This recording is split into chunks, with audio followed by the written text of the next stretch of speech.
કરોડોની સ્ક્રેપ છેતરપિંડીનો મોટો મામલો સામે આવ્યો છે.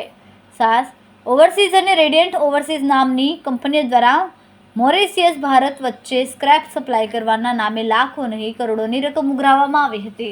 આરોપી અરુણ અગ્રવાલે સ્ક્રેપનો માલ સપ્લાય કરવાની લાલચ આપીને 2 કરોડ 19 લાખ રૂપિયા પેમેન્ટ રૂપે લીધા હતા, પરંતુ પૈસા લઈને માલ આપ્યો હતો. છેતરપિંડી પછી આરોપી નાસી છૂટ્યો હોવાનું સામે આવ્યું છે. સુરત શહેરની ઇકોસેલ પોલીસે આરોપી અરુણ અગ્રવાલને ઝડપી પાડ્યો અને સમગ્ર પ્રકરણને લઈને વધુ પૂછપરછ શરૂ કરી છે. શહેર એ કોઈ પણ પ્રકારના ધંધા ઉદ્યોગ માટે ખૂબ જ પ્રખ્યાત છે અને તે મુજબ અલગ અલગ વ્યાપારી મિત્રો પોતાનો ધંધો કરવા માટે સુરતમાં વસવાટ કરતા હોય છે.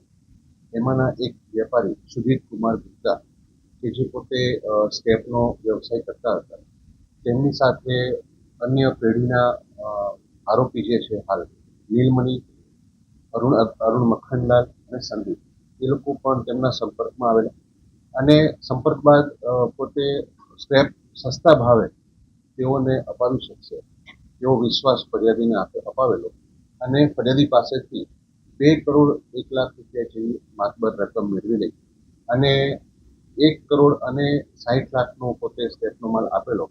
બાકીના 31 લાખ રૂપિયા ચૂકવવાના બાકી હતા. એ દરમિયાન ફરી વખત તેમણે ફરિયાદીને વિશ્વાસમાં એ લીધા કે બાકીના જે 31 છે તમે બીજા પણ અમને 71 લાખ રૂપિયા જેવી રકમ આપો, અમે તમને વધારે સ્ક્રેપનો માલ સસ્તા ભાવે અપાવી અને ત્યારબાદ આ રકમ મેળવી લઈ અને ફરિયાદી સાથે વિશ્વાસઘાત કરે, જે અનુસંધાને ફરિયાદ નોંધ્યા બાદ આરોપી અરુણ મખનલાલ અગ્રવાલની ધરપકડ કરવામાં આવેલ છે અને આ ત્રણેય પાર્ટનરે સાથે મળી અને પોતે જે પૈસા ફરિયાદી પાસેથી વિશ્વાસઘાત કરી લઈ લીધેલા છે તેઓના રિમાન્ડ ચાલુ છે. પૂછપરછ કરી હાલની આગળની તપાસ ચાલુ છે. આરોપી અરુણ મખનલાલ અગ્રવાલની હાલ ધરપકડ કરવામાં આવે છે.